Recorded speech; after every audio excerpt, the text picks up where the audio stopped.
오늘 같이 보실 하나님 말씀은 빌립보서 4장 12절로 13절 말씀입니다. 다 같이 한 목소리로 같이 읽겠습니다.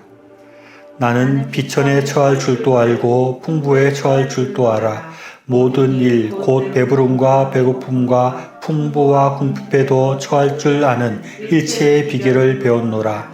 내게 능력 주시는 자 안에서 내가 모든 것을 할 수 있느니라. 최근에 끝난 월드컵 축구를 보면서 저는 여러 가지 생각과 또 반성을 하게 되었습니다. 저는 애당초 우리나라가 16강에 들어가지 못할 것이라고 생각을 했습니다.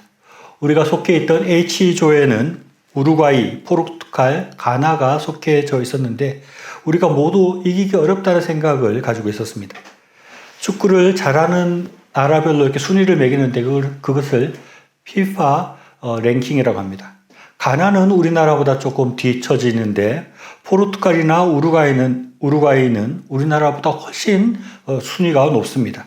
그리고 가나도 우리나라가 만만히 이길 수 없는 팀이라고 생각을 했습니다. 실제로 가나한테 우리가 졌습니다. 그래서 16강 4팀 중에 2팀이 올라가는데 우리나라가 16강에 올라가는 것이 어렵겠다는 생각을 했습니다. 그런데 기적적으로 우리나라가 우루과이에게 비기고 또 포르투갈에게는 2대1로 이겨서 16강에 올라갔습니다. 대체로 아시아 선수들이 유럽이나 남미나 아프리카 선수들에게도 체격도 부족하고 체격도 약하고 축구 기술도 부족해서 이기기가 어렵다고 이렇게 생각을 했습니다.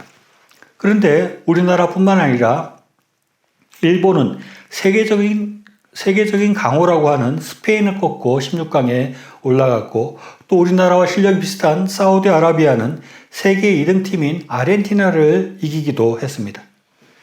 이런 것을 보면서 내가 너무 올바른 판단을 하지 못하는구나. 내가 축구를 보는 시각이 아주 잘못되어 있구나 하는 생각을 하게 됐습니다. 그리고 내가 너무 부정적으로 할 수 없다는 생각에 갇혀 있다는 그런 반성을 하게 되었습니다.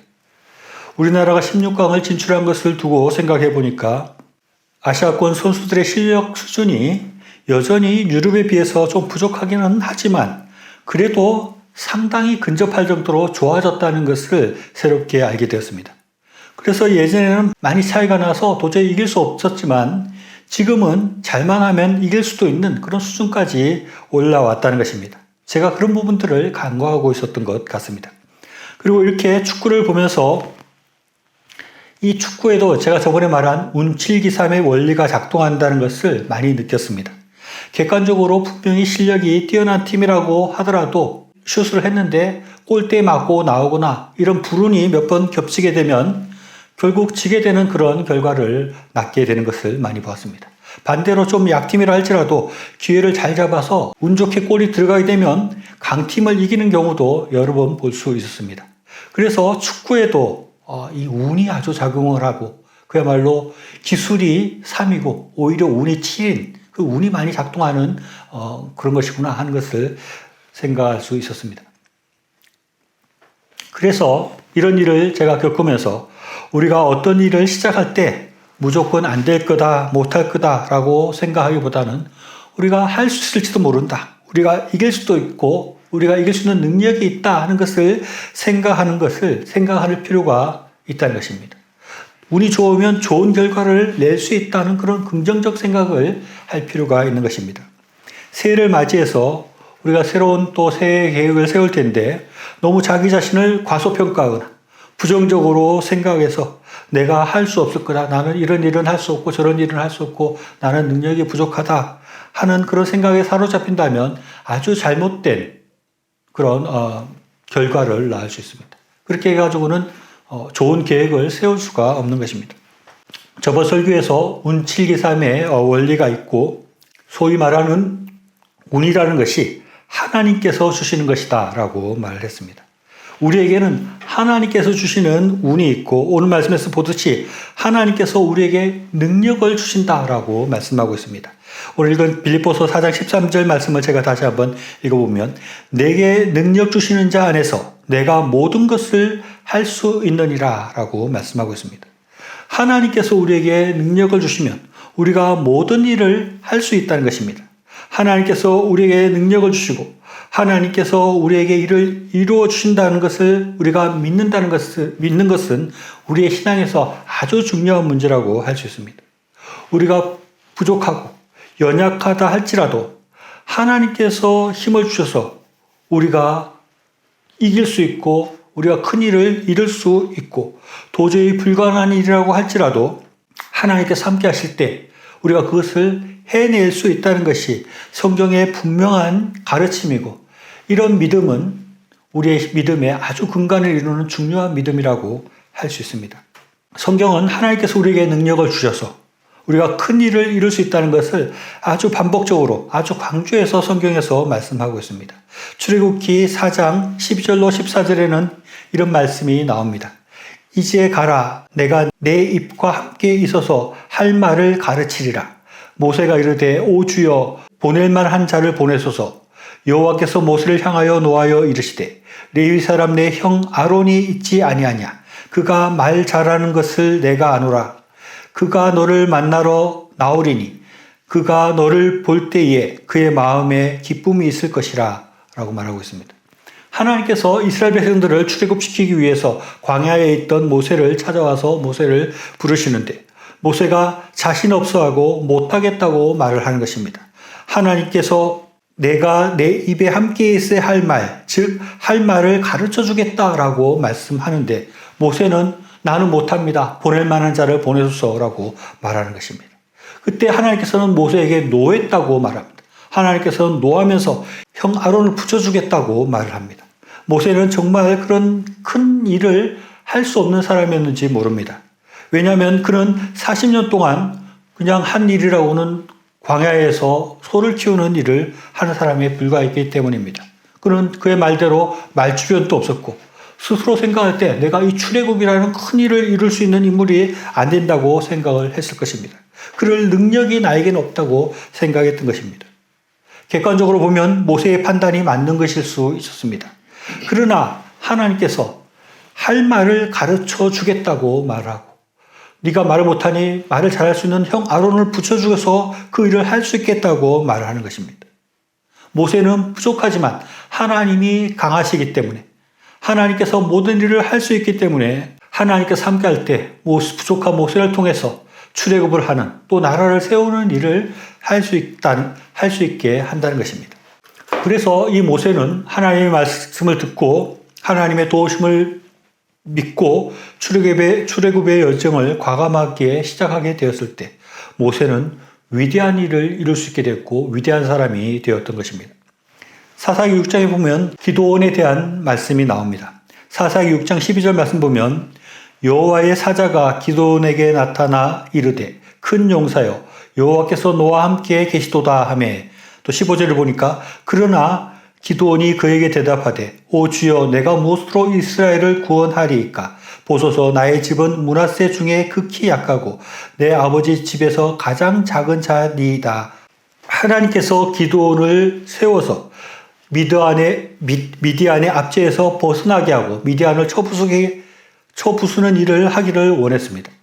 하나님은 기드온을 향해서 큰 용사여라고 말했으나 기드온은 내가 무엇으로 이스라엘을 구원하리이까 라고 말하고 나는 지극히 약한 자라고 말을 하는 것입니다. 인간적으로 보면 이것도 기드온의 말이 맞을 수 있습니다. 기드온은 약하고 기반이 별로 없는 사람이었고 기드온에게는 그런 일을 할 수 있는 힘이 없었습니다. 그러나 하나님께서 함께 하시고 하나님이 도우시고 하나님께서 가르쳐 주시기 때문에 그는 위대한 일을 할 수 있었던 것입니다. 이런 모세와 기드온의 경우를 보게 될 때 우리도 하나님께서 나에게 큰 일을 시키시겠다고 말하고 우리에게 큰 뜻을 가지고 계시고 우리를 통해서 크고 위대한 일을 이루시기를 원하고 있는데 우리가 할 수 없다고 나는 그런 것을 할 사람이 못 된다라고 말하는 것이 우리의 모습일 수 있는 것입니다. 우리는 비록 약하고 우리는 가진 것이 없고 우리의 능력은 별별 일 없는 그런 상태의 사람일 수 있습니다. 그러나 그렇다고 해서 우리가 아무 일도 할 수 없는 것이 결코 아니라는 것입니다. 하나님께서 함께 하시고 하나님께서 가르쳐 주시고 필요한 모든 것들을 도와주실 때 우리는 하나님의 일을 이루어 가는 것입니다. 우리를 통해서 하나님의 큰 일들이 이루어지고 우리가 큰 일을 하는 사람이 될 수 있음을 우리가 분명히 믿고 바라볼 수 있어야 합니다. 우리가 늘 이것을 생각하고 살아야 합니다. 우리의 능력 이상으로 우리는 일을 이룰 수 있는 것입니다. 왜냐하면 하나님께서 함께 하시기 때문인 것입니다. 실력이 좀 부족한 팀이 아주 강팀을 이길 수 있는 것 같이 우리가 비록 좀 연약하고 부족하고 능력이 좀 안 된다 할지라도 하나님께서 함께 하실 때는 우리가 능력 밖에 크고 위대한 일들을 이룰 수 있음을 우리가 믿고 바라봐야 하는 것입니다. 우리가 이 세상을 살아가면서 여러 가지 계획들을 세울 때 하나님께서 함께 하셔서 우리가 우리의 능력 밖에 큰 일을 이룰 수 있다는 것을 늘 염두에 두고 살아가고 염두에 두고 계획을 세워야 합니다. 그걸 또 하나님께서 함께 하심을 믿고 과감하게 인생을 살아가고 앞으로 전진할 수 있어야 합니다. 하나님을 믿고 과감하게 전진하고 인생을 살아갔던 좋은 모범과 예가 있습니다. 그것은 다윗의 모습이라고 할 수 있습니다. 사무엘상 17장 46절에서 47절 말씀 보면 오늘 여호와께서 너를 내 손에 넘기시리니 내가 너를 쳐서 내 목을 베고 블레셋 군대의 시체를 오늘 공중의 새와 땅의 짐승들에게 주어 온 땅으로 이스라엘에 하나님이 계신 줄을 알게 하겠고 또 여호와의 구원하심이 창과 칼에 있지 아니함을 이 무리에게 알게 하리라. 전쟁은 여호와께 속한 것인즉 그가 너희를 우리 손에 넘기시리라 라고 다윗이 말하고 있습니다. 골리앗이 쳐들어왔을 때 이스라엘 백성들 중에 아무도 골리앗과 맞서지 못했습니다. 그는 엄청난 거인이었고 이스라엘에는 그를 이길 수 없는 그런 장수였습니다. 그런데 목동에 불과한 다윗은 더더군다나 골리앗의 상대가 될 수 없는 그런 상태였고 다윗이 골리앗을 이길 수 없다는 것은 아주 분명한 객관적인 사실이었습니다. 그러나 다윗이 비록 그런 객관적인 사실은 그렇다 할지라도 하나님께서 함께 하시기 때문에 또 하나님께서 도와주시기 때문에 하나님께서 나에게 힘과 능력을 주시기 때문에 내가 골리앗을 이길 수 있다고 다윗은 생각하고 믿었던 것입니다. 그리고 그 싸움을 걸어가는 것입니다.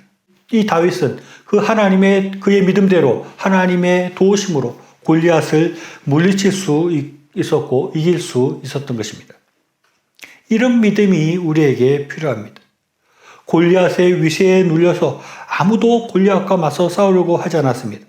그러나 다윗은 하나님께서 함께 하신다는 것을 믿었고 하나님께서 함께 하실 때 내가 이길 수 있다는 것을 믿고 맞서 싸울 때 그는 골리앗을 이길 수 있었고 위대한 일을 이룰 수 있었고 위대한 사람이 될 수 있었습니다.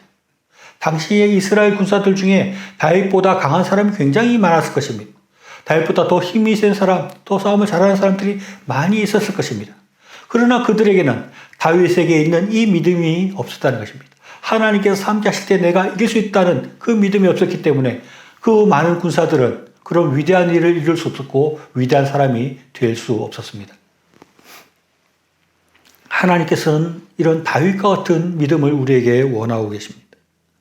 내가 비록 연약하고 내가 힘이 작지만 하나님께서 함께 하실 때 내가 큰 일을 이룰 수 있다는 그런 믿음, 그런 마음을 가진 사람들을 하나님께서는 원하고 계시고 그런 사람들을 찾고 계시는 것입니다. 고린도전서 1장 26절로 29절 말씀 보면 형제들아 너희를 부르심을 보라. 육체를 따라 지혜로운 자가 많지 아니하며 능한 자가 많지 아니하며 문벌 좋은 자가 많지 아니하도다. 그러나 하나님께서 세상에 미련한 것들을 택하사 지혜 있는 자들을 부끄럽게 하려 하시고 세상에 약한 것들을 택하사 강한 것들을 부끄럽게 하려 하시며 하나님께서 세상에 천한 것들과 멸시받는 것들과 없는 것들을 택하사 있는 것들을 폐하려 하시나니 이는 아무 육체도 하나님 앞에서 자랑하지 못하게 하려 하심이라 라고 말씀하고 있습니다. 하나님께서는 이 세상에서 지혜로운 자, 능력 많은 자, 가문이 좋은 자, 학벌이 좋은 자가 아니라 세상에서 미련하고 약하고 천하고 멸시받고 없는 자들을 택하셔서 하나님의 일을 하게 하시고 위대한 일을 이루시겠다고 말씀하고 있는 것입니다. 예수님도 무식한 어부에 불과했던 베드로와 같은 그런 제자들을 통해서 하나님의 위대한 일들을 이루어 가셨습니다. 하나님은 우리를 통해서 하나님의 위대한 일들을 계획하고 있습니다. 우리가 나는 못한다, 나는 능력이 부족하다, 나는 아무것도 할 수 없다는 생각에 빠져서 의기소침하며 아무 일도 하려고 하지 않고 무기력하게 앉아 있는다면 하나님은 우리에 대해서 실망하고 노하게 될 것입니다. 우리는 내게 능력 주시는 자 안에서 내가 모든 것을 할 수 있다는 분명한 믿음을 가지고 힘있게 이 세상으로 나아가며 우리의 삶을 계획하며 우리의 삶을 앞으로 전진시켜야 합니다. 하나님의 위대한 일을 향하여서 나아갈 수 있어야 하는 것입니다. 2023년 계묘년 새해가 밝았습니다. 이 한 해를 하나님께서 우리에게 주신 것입니다. 하나님께서는 이 새로운 한 해 동안에 우리에 대한 원대한 꿈을 가지고 계실 것입니다. 하나님께서는 우리를 통해서 위대한 일들을 이루시기를 원하실 것입니다. 우리의 믿음이 중요합니다. 하나님께서 내게 능력 주시면 나는 나의 능력 이상의 것들을 할 수 있다. 나는 비록 부족하고 연약하고 여러 가지 것들로 능력이 없는 사람이지만 하나님께서 함께 하실 때 내가 하나님의 큰 일들을 이루어갈 수 있다는 것을 분명히 믿고 하나님께서 능력 주실 때 나에게는 능치 못함이 없다는 것을 생각하고 계획하고 힘있게 살아가는 이 한 해가 될 수 있기를 바랍니다.